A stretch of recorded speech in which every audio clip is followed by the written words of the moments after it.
하나님은 당신을 정말 사랑하십니다. 예. 자, 한국 사람들에게는 익숙치 않지만 그래도 이렇게 하는 게 진심인 것 같아서 제가 한 번 더 부탁드립니다. 눈을 보시고, 자, 눈을 보시고 옆에 있는 분에게 다시 한번 얘기하겠습니다. 하나님은 당신을 정말 사랑하십니다. 하나님은 당신을 정말 사랑하십니다. 네, 정말 사랑하십니다. 네. 오늘은 우리 로고스 교회가 아틀란타에서 첫 예배를 드린 지 딱 1년 되는 날입니다. 딱 1년 되는 날입니다. 그러니까 2017년 9월 3일이죠. 오늘은 9월 1일이고 정확하게 1년을 처음부터 함께 시작하신 분도 여기에 있고 또 중간부터 같이 하신 분도 여기에 있고 오늘 첫 예배를 같이 드리는 분들도 여기에 있습니다. 여러분 모두가 이 로고스 교회를 세워가는 사람들임을 믿으시기 바랍니다. 할렐루야. 그래서 이렇게 한 번 더 축복했으면 좋겠습니다. 당신은 하나님과 함께하는 사람입니다. 이렇게. 당신은 하나님과 함께하는 사람입니다. 이렇게 한번 축복합시다. 당신은 하나님과 함께하는 사람입니다. 자, 앞뒤로도 한번 축복해 볼까요? 당신은 하나님과 함께하는 사람입니다. 예, 함께하는 사람입니다. 지난 주일은 야외 예배를 드렸습니다. 그래서 야외 예배를 통해서 제가 성령께서 인도해 주시는 대로 삽시다 하는 내용을 전했습니다. 성령님께서 인도해 주시는 대로 살아봅시다. 자, 우리 다 천국 가려고 하는 사람들 맞으시죠? 다시 한번 확인하겠습니다. 천국 가시려고 하는 거죠? 가는 동안 우리 행복하게 갑시다. 행복하게. 막 인상 쓰고 힘들게 하면서 천국 가는 게 아니라 주님 안에서 주님과 동행하면서 좀 어려움이 있어도 나와 함께 가는 사람들이 있으니 그 사람들과 함께 더불어 행복하게 하나님 나라까지 가는 우리 모두가 되기를 주님으로 축복합니다. 관동대학교 의과대학 정신과 교수인 이준석 교수가 아주 흥미로운 인터뷰를 했습니다. 갓난아기가 우는 이유가 여러 가지이겠지만 자, 이 안에도 지금 갓난아기가 둘이나 있어서 그 부모들 한번 심정으로 이해해보면 됩니다. 갓난아기가 우는 이유가 여러 가지이겠지만 이 갓난아기가 아주 어릴 때 확실하게 경험하는 게 있다는 겁니다. 그 경험은 내가 울면 부모가 또는 내가 볼 때 큰 사람이 자기에게 와서 자기가 필요한 것들을 다 해준다는 겁니다. 기저귀를 갈아주고 젖을 주고 그 필요한 것들을 다 공급한다는 거예요. 자, 이거는 사실 문제가 되지 않습니다. 그래서 이 아기는 자라는 동안 자기가 필요하면 울어 제끼는 겁니다. 막 울면 이 무엇인가 필요하다고 느끼게 하는 거죠. 그런데 이 아기가 자라는 동안 사실은 자기를 사랑하는 법을 스스로 배우게 됩니다. 자기 사랑이죠. 그런데 잘 배운 아이는 자기를 사랑하기 때문에 누군가를 배려해주고 또 아기 때는 내가 울면 다 됐는데 자라면서 내가 울어도 안 되는 일이 있구나. 내가 뭔가를 정말 바래도 안 되는 일이 있구나 라는 걸 알게 된다는 겁니다. 그런데 정말 자기가 잘났다는 사람이 있답니다. 자기가 잘났다고 생각하는 사람은 척하는 사람일 텐데 아니면 진짜 잘났거나 이런 사람일 텐데 이런 사람들이 우리 모두의 마음속에는 사실 다 담겨져 있답니다. 자, 옆에 사람들 딱 둘러보고 고개는 끄덕이지 마십시오. 끄덕이면 오해할 수 있습니다. 이건 제 얘기가 아니니까. 자, 끄덕이지 마시고 딱 보십시오. 잘난 척하죠? 예쁜 척하죠? 귀여운 척하죠? 고상한 척하죠? 자, 옆에 있는 분들 싹 둘러보면 또 생각날 겁니다. 그런데 문제는 이게 어느 정도 기준 안에서 있을 때는 괜찮은데 이걸 넘어선 사람들이 문제라는 겁니다. 넘어선 사람들한테는 당신 아니거든요 이렇게 말해주면 안 된답니다. 진짜 사실대로 말해주는 건데 그렇게 말하면 듣지도 않고 그것 때문에 오히려 화를 내는 경우가 훨씬 더 많답니다. 의사가 하는 말이 이렇습니다. 정말 그렇게 심각한 사람에게는 사실을 말해줘봤자 소용없습니다. 답이 없습니다. 약이 없습니다. 차라리 그 사람에게는 그런 것 같아요 라고 그런 척 해주랍니다. 자, 옆에 있는 분에게 그런 것 같아요 한번 말해주세요. 그런 것 같아요. 그런 것 같아요. 그런 척 해주는 게 차라리 더 낫답니다. 오늘 우리가 읽은 말씀을 제가 다시 한번 읽어드리겠습니다. 우리는 잘난 체 하거나 서로 노엽게 하거나 질투하거나 하지 않도록 합시다. 잘난 체 하는 사람 밥맛이죠? 왕재수죠? 무슨 말인지 못 알아들으시는 건 아닌가요? 예. 화를 나게 만드는 사람 짜증나죠? 대답들을 별로 안 하시는데 다 자기 얘기처럼 들리나요? 자, 질투하는 사람 정 떨어지고요. 질투를 너무 심하게 하는 사람을 보면 정말 가끔은 무섭다고 느껴집니다. 그 끝이 어딜지 모르기 때문에. 시기하고 질투하는 사람의 끝이 어딜지 모르니까. 그런데 이 셋이 합쳐지면 어떨까요? 잘난 척해, 화나게 해, 시기하고 질투해. 그러면 그냥 끝이라고 생각합니다. 회복이 불가능하지 않을까 이런 생각을 합니다. 그런데 바울 선생님이 성령께서 인도해 주시는 대로 사는 사람과 반대인 사람을 이렇게 소개해 주고 있다는 겁니다. 반대쪽에 있는 사람. 성령께서 인도해 주기 때문에 살아가는 사람은 어떤 사람이냐라고 말하면서 반대 얘기를 해주는 겁니다. 잘난 척하고 그리고 화를 나게 만들고 그리고는 질투하는 사람. 이 사람은 반대로 사는 사람이라고 소개해 주고 있는 겁니다. 이 표현들을 조금 더 자세하게 한번 들여다보겠습니다. 간단하게라도. 잘난 체 하다라고 우리말로 번역된 헬라어는 게노독시아라고 하는 단어입니다. 이 말은 두 개의 단어가 합쳐진 건데 하나는 텅 빈이라는 말과 영광이라고 하는 말이 합쳐진 겁니다. 그러니까 텅 빈 영광 또는 텅 빈 자존심이라는 겁니다. 이 안에 사실은 아무것도 없는 거예요.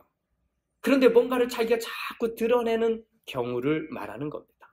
두 번째, 노엽게 하다라고 하는 헬라어는 프로칼로메노스라고 하는 단어입니다. 이 단어는 다른 사람을 자극하는 겁니다. 자꾸 찌르는 거죠. 계속 자극하는 겁니다. 화나게 만드는 겁니다. 그런데 조금 더 깊이 보면 한 번 화를 내는 사람이 아닙니다. 평생을 사는 동안 수십 번 화를 내는 사람이 아니라 여기에 말하고 있는 이 단어는 만날 때마다 거의 누군가를 찌르고 누군가를 괴롭게 만들고 누군가를 화나게 만드는 사람, 그 사람인 겁니다. 세 번째 단어인 질투하다라고 번역한 단어는 프소눈테스라고 하는 단어인데 이 단어는 부러워하다라고 해석됩니다. 그런데 조금 더 가면 다른 사람이 성공하니까 잘 되니까 내 입맛이 씁쓸해졌다 이런 말입니다. 겉으로는 드러나지 않습니다. 누가 잘 됐다고 하면 여러분 그렇게 하죠? 진짜 대놓고 싫어하는 사람 아니면 모양은 아이 잘 됐네요 하지만 입맛은 어때요? 쓴 거예요. 쓴 거예요. 이 사람을 말하는 거예요. 겉으로는 괜찮은 척하지만 실제로는 입맛이 너무 쓴 상태. 자, 우리말로 번역도 너무 잘해놓은 겁니다. 잘난 체 하거나 서로 노엽게 하거나 질투하거나 이렇게 번역한 겁니다. 갈라디아에 있는 교인들이 이 글을 읽거나 들을 때 어떻게 쓸까요? 만약 이 편지를 누군가가 읽어주는데 이 부분 잘난 척하는 사람, 화나는 사람, 화나게 하는 사람, 시기하거나 질투하는 사람을 딱 말할 때 누군가가 이렇게 딱 떠오르면 사실 이 편지를 잘못 읽는 겁니다.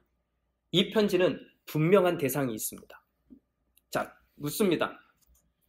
잘난 척하는 사람, 이렇게 제가 말하면 떠오르는 사람이 있습니까? 누가 떠올려집니까? 자, 화나게 하는 사람 하면은 떠올려지는 사람이 있습니까? 아니면 그냥 자연스럽게 확 떠오르십니까? 생각하지 않아도. 한 번 더 할게요. 시기하고 질투하는 사람 하면 이렇게 딱 떠오르는 사람이 있습니까? 오늘 본문의 이야기는 그런데 그 사람 얘기가 아니라 우리의 이야기라는 겁니다.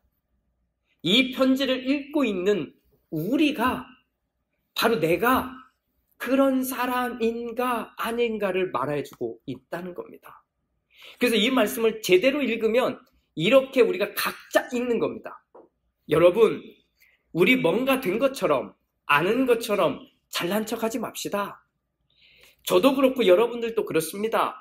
왜 자꾸만 자기를 드러내려고 합니까? 잘난 척하는 사람들은 자기 말 들어주지 않으면 화를 내고요, 짜증을 내지 않습니까? 그런데 왜 그렇게 잘난 척하고 예쁜 척하고 귀여운 척하고 고상한 척하고 이렇게 삽니까? 그러니까 오히려 사람들이 떠나지 않습니까? 사랑하는 여러분, 우리 서로를 화내게 만들지 맙시다. 설령 누군가가 나에게 버럭 화를 내면 피하십시다. 그 사람과 맞닥뜨려서 싸우거나 부딪히거나 이러지 맙시다. 차라리 그냥 그 자리를 피합시다. 그런데 버럭 화를 내고 있는 게 나라면 빨리 거울을 봅시다. 거울에 비쳐있는 내 모습이 얼마나 악한지 막 무서운지 내 모습을 보기라도 합시다. 남이 당신이 그렇다고 얘기하면 싫은데 내가 내 얼굴을 그렇게 보면 혹시라도 바꿀 수 있지 않겠습니까? 사랑하는 성도, 사랑하는 여러분, 우리 진심으로 축하하고 축복해주고 기뻐해주면 안 되겠습니까? 누군가가 정말 잘된 일이 있으면 정말 좋다, 마치 내가 정말 잘된 것처럼 진심으로 기뻐해주면 안 되겠습니까? 왜 돌아서서는 입을 뚝적거리면서 씁쓸하게 이렇게 돌아서는 내 모습을 봐야만 하겠습니까? 지금부터 200년 전쯤, 그러니까 1823년에 네덜란드의 의사협회에서 한 사람을 놓고 아주 특별한 실험을 하게 됩니다. 그 사람이 푸아메트라고 하는 사람인데, 이 사람은 사형 선고를 받을 만큼 중범죄, 아주 큰 죄를 지은 사람이었습니다. 그래서 얼마 지나지 않으면 사형에 처해지는 사람인 겁니다. 얼마나 대파하게 살았거나 얼마나 그렇게 살았겠어요. 그래서 이 사람을 놓고 의사협회에서 실험을 하기로 하고는 수술실에 이 사람을 데리고 와서 수술대에 눕힙니다. 팔을 묶고 다리를 묶습니다. 그리고는 수술대에 누워져 있는, 얼굴을 이렇게 딱 가린 채로 누워져 있는 이 푸아메트 옆에서 의사들이 서로 대화를 나눕니다. 사람이 몸에서 피가 얼마나 나오면 사람이 죽을까? 그랬더니 한 의사가 대답합니다. 3분의 1쯤 나오면 죽지 않을까? 그리고는 수술용 칼을 맷을 가지고는 발가락 사이를 대고는 밑에 양동이를 놓습니다. 그래서 뭔가 똑똑똑 떨어지게 해놓고는, 그리고는 수술실 나갑니다. 한참 있다가 다시 의사들이 들어왔습니다. 들어와서는 또 의사들끼리 얘기합니다. 얼마나 나온 것 같아? 한 3분의 1쯤 거의 되는 것 같은데요? 아, 그래? 하고 났는데 이 푸아메트가 마치 잠을 자듯이 죽었답니다. 그런데 제가 서두에 말씀드렸죠. 이게 실험이었다고.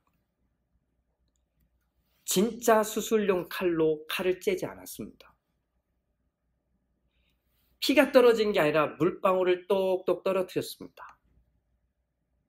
그런데 의사들이 들어와서 3분의 1쯤 피가 떨어졌다고 말하지도 않고 3분의 1쯤 나온 것 같습니다 라고 한 말에 푸아메트는 스스로 목숨이 끊어진 겁니다.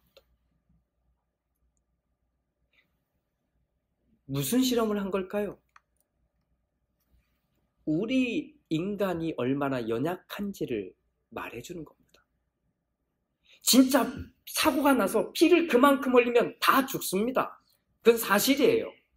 그런데 우리가 멀쩡히 사니까 사실 우리는 그렇지 않다고 생각하는데, 사실은 내 피가 그만큼 나왔다는 생각 하나만으로도 나는 죽을 수 있는 그 연약함이 사실 우리들 몸이라는 겁니다.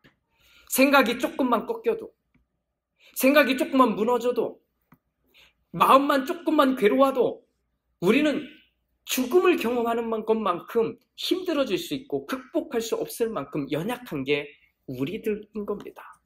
그런데 그런 우리들, 자기를 향해서 왜 우리는 끊임없이 나쁜 것을 계속 주고 있습니까? 왜 악한 것을 계속 주고 있습니까? 내 입으로는 계속 왜 그 노래를 부르고 있습니까? 얼마나 나약한지 우리 봤잖아요. 나를 사랑한다고 말해놓고는 왜 안타깝고 슬프고 괴로운 노래들만 내 입에서 계속 불러서 또 부르고 또 부릅니까? 한번 생각해 보십시오. 내 입에서 나온 말들이 어떤 말들인지 보십시오. 그 말을 누가 가장 먼저 듣고 가장 강하게 듣겠습니까? 상대방이 아니라 사실은 나입니다. 나잖아요. 남들이 없을 때도 우리는 계속 쏟아내는데 그 말들을 누가 듣습니까? 나잖아요. 나를 사랑한다고 말해놓고는 왜 내 말을 그렇게 쏟아내고만 있어야 할까요? 마음이 허전하다면 외롭다고 말하면 되는데 왜 자꾸만 잘난 척하고 예쁜 척하고 있는 척하고 멋있는 척하고 고상한 척하니까 그 나를 진짜 본 사람들은 결국 나를 떠나지 않습니까?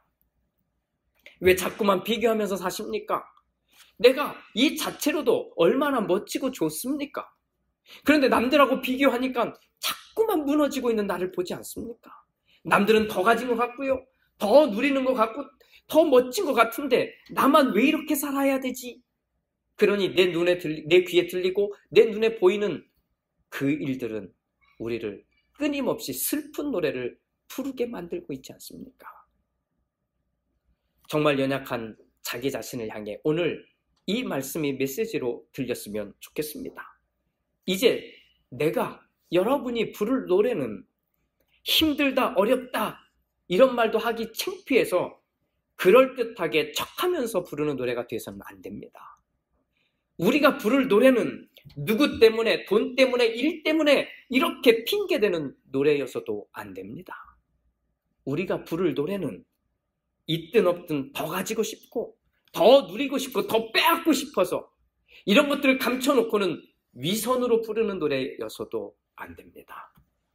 우리는 각자 자기의 노래를 불러야 합니다. 내 노래를 부르는 겁니다. 내 노래를 부르는데 하나님이 함께 하시는 노래를 불러보십시오. 반복하면 반복할수록 믿음이 생기고 소망이 생기고 사랑이 회복되는 노래를 부르십시오. 그 노래의 주인공이 바로 우리여야 됩니다. 내가 무슨 노래를 부르는지를 보십시다. 제발 부탁드립니다. 더 이상 슬픔의 노래를 반복해서 부르지 마십시오.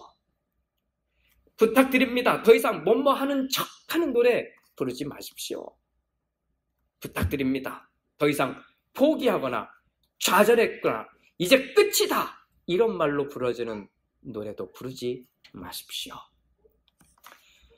우리 아이들에게는 익숙치 않는, 아니 전혀 모를 사람이지만 그래도 나이가 있으신 분들은 알만한 가수 한 사람의 노랫말을 소개합니다.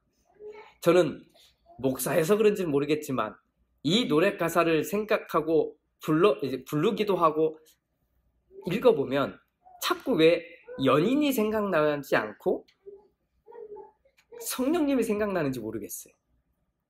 그 가사는 송창식이라고 하는 가수가 부른 우리는 이라고 하는 노래입니다. 가사 한 말이 이렇습니다. 본인이 쓴 겁니다. 우리는 빛이 없는 어둠 속에서도 찾을 수 있는, 우리는 아주 작은 몸짓 하나로도 느낄 수 있는, 우리는 소리 없는 침묵으로도 말할 수 있는, 우리는 마주치는 눈빛 하나로도 모두 할 수 있는, 우리는 연인, 기나긴 하세월을 기다리다 우리는 만났다. 천둥치는 운명처럼 우리는 만났다. 오, 바로 이 순간 우리는 만났다. 이렇게 우리는 연인. 우리는 바람 부는 벌판에서도 외롭지 않는, 우리는 마주 잡은 손끝 하나로도 너무 충분한, 우리는 기나긴 겨울밤에도 춥지 않은, 우리는 타오르는 가슴 하나로도 너무 충분한, 우리는 연인. 수없이 많은 날들을 우리는 함께 지냈다. 생명처럼 소중한 빛을 함께 지녔다. 오, 바로 이 순간 우리는 만났다. 우리는 이렇게 우리는 연인. 저처럼 성령님이 생각나지 않습니까? 연인이어도 좋습니다. 가족이어도 좋습니다. 저는 우리 모두가 하나님의 사람들임을 믿습니다. 할렐루야. 하나님이 우리 안에 계심을 믿습니다. 세상 사람도 이렇게 노래하는데, 세상 사람의 노랫말 속에서도 얼마든지 진실함과 따뜻함과 그리고 만족함을 우리는 보는데, 우리는 하나님과 함께 살아가는 거잖아요. 하나님과 함께 걸어가는 거잖아요. 그런 우리들이 불러야 할 노래는 앞서 이야기한 것처럼 뭐뭐하는 체하고, 자기 잘난 체하고, 사람을 화나게 만들고, 그리고 더 나아가서 질투하거나 시기하는 그런 노래가 아니라 진실하고 따뜻하고 그리고 만족하는 이 기쁨의 노래를 우리 모두가 불러야 하지 않겠습니까? 다시 한번 권합니다. 이제 슬프고 아프고 괴로운 노래는 또다시 부르지 맙시다. 할렐루야. 성령님과 함께 진심으로 따뜻하고 평안한 노래를 마음껏 부르면서 우리 함께 천국까지 같이 걸어갑시다. 기도합니다.